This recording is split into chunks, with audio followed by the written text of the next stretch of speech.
Jong-Woon,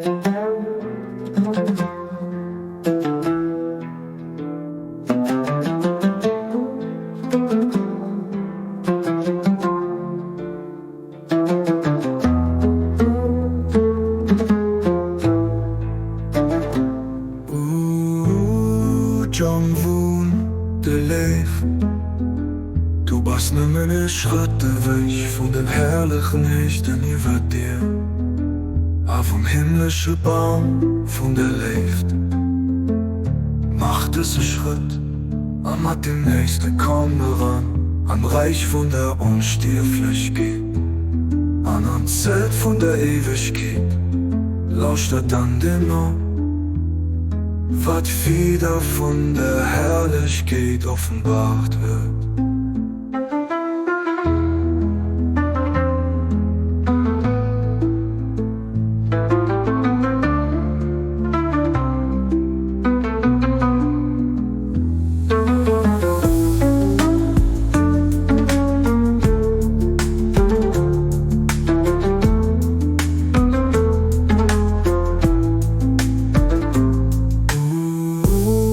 Jong-Woon, de leef. Du bist ne meine Schritte weg von den herrlichen Nächten über dir.